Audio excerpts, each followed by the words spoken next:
Este es el primer video correspondiente al tema compresión simple, columnas cortas. El mismo complementa pero no sustituye a la lectura del fascículo de teoría correspondiente. Se recordará en primer término una definición conceptual de la compresión simple para pasar luego a una definición específica de columna desde el punto de vista del hormigón armado. Se dice que un elemento estructural está sometido a una solicitación de compresión simple cuando dicha solicitación produce el acercamiento relativo de las secciones rectas, desplazándolas paralelamente a sí mismas. La solicitación puede verse resumida en las figuras que se encuentran en la parte inferior de la diapositiva.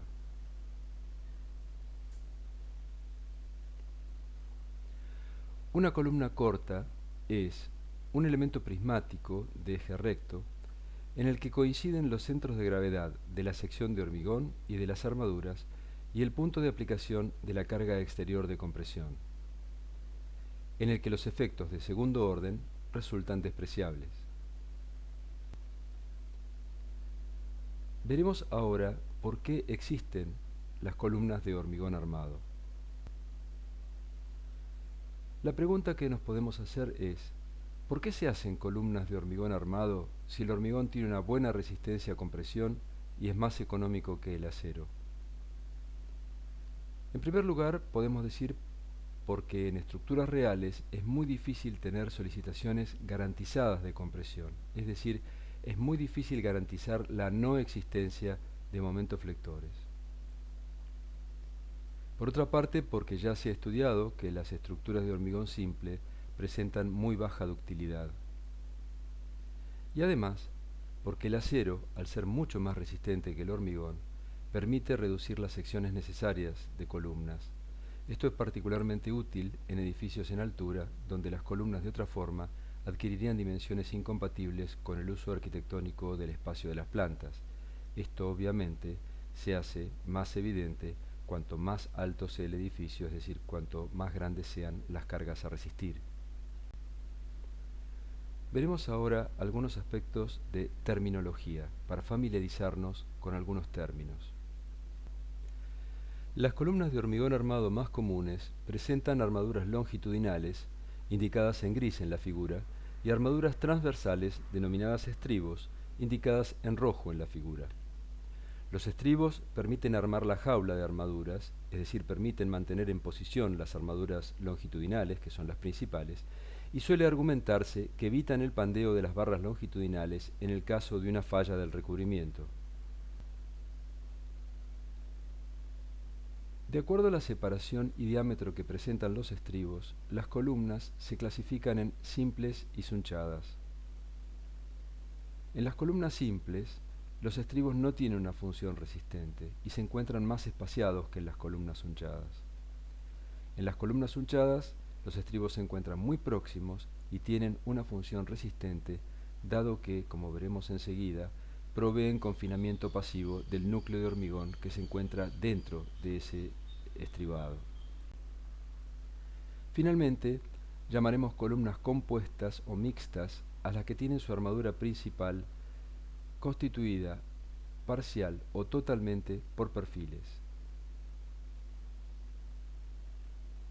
En nuestro medio casi no se utilizan las columnas mixtas.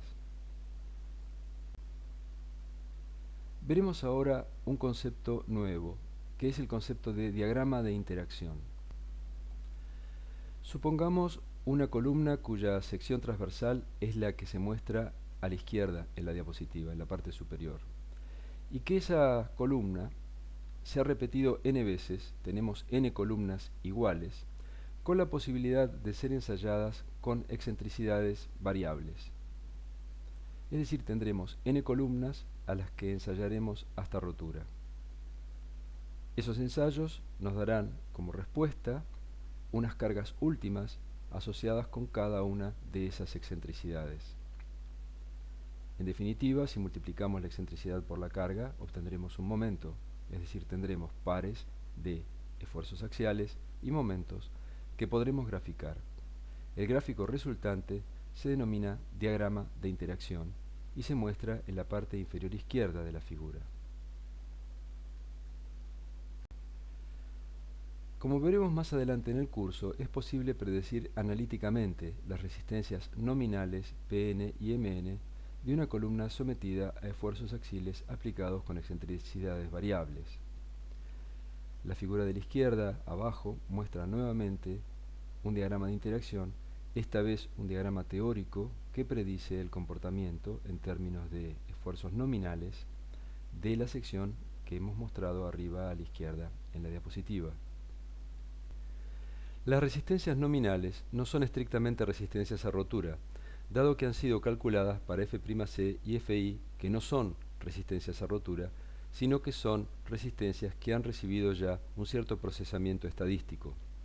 Sin embargo, es muy común en la bibliografía, y así lo haremos en el curso, referirse a las resistencias nominales como resistencias a rotura. Respecto a la curva de interacción, podemos decir que cualquier punto interior a la curva es un punto que no lleva a la rotura. Las roturas se encuentran sobre la curva de interacción o sobre el diagrama de interacción. Y también podemos decir que cualquier punto exterior a la curva no tiene existencia física, dado que es una solicitación que no puede ser resistida. Finalmente diremos que la compresión simple y la tracción simple son dos casos particulares en los que la carga tiene excentricidad nula. Veremos ahora algunas hipótesis de cálculo. Estas hipótesis son necesarias para poder hacer una formulación relativamente sencilla de la resistencia de los elementos estructurales. Para calcular los puntos del diagrama de interacción, incluido el caso particular de las columnas, es necesario hacer algunas hipótesis que permitan llegar a expresiones sencillas de cálculo. A continuación, solo se listan las necesarias para el análisis de columnas. El CIRSOC 201.05 presenta un listado más amplio de hipótesis que permiten analizar el espectro completo de las solicitaciones normales, tracción y compresión simple y flexión simple y compuesta. La primera de las hipótesis es la de mantenimiento de las secciones planas.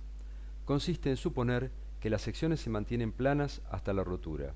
Los resultados experimentales muestran que esta hipótesis conduce a resistencias calculadas suficientemente precisas. La segunda de las hipótesis corresponde a la deformación de rotura por compresión del hormigón. El reglamento la fija en el 3 por 1000. Debe quedar claro que se está hablando de la deformación de rotura, no de la deformación para la cual se obtiene la máxima resistencia del material hormigón, que esa deformación está más bien cerca del 2 por 1000 para hormigones de baja resistencia y se va acercando al 3 por 1000 en el caso de los hormigones de muy alta resistencia. Entonces, recalcamos, se trata de la deformación de rotura del hormigón.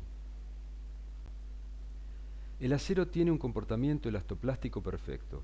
Eso significa que hasta la tensión de fluencia el acero tiene un comportamiento lineal, en el cual la tensión se obtiene multiplicando la deformación específica por el módulo de elasticidad, y de allí en adelante la tensión de trabajo es directamente la tensión de fluencia Fi. En la parte inicial del diagrama, el módulo de elasticidad se considera constante e igual a 200.000 megapascales.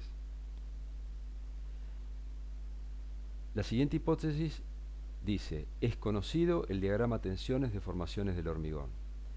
El CIRSOC 201.05 da mucha libertad en cuanto a la forma del diagrama. Por ejemplo, podría ser trapecial, rectangular, parabólico, en fin. Podría tener muchas formas, en tanto y en cuanto se reproduzcan razonablemente los resultados experimentales. Se volverá más adelante en el curso sobre la forma de este diagrama, pero a los efectos de las columnas se adopta un diagrama de tensiones uniforme con un valor igual a 0.85 F'C. Es decir, se puede suponer que toda la sección de la columna está resistiendo con una tensión uniforme que es igual a 0,85 de F'C. Recapitulando, se definió a la columna como elemento estructural.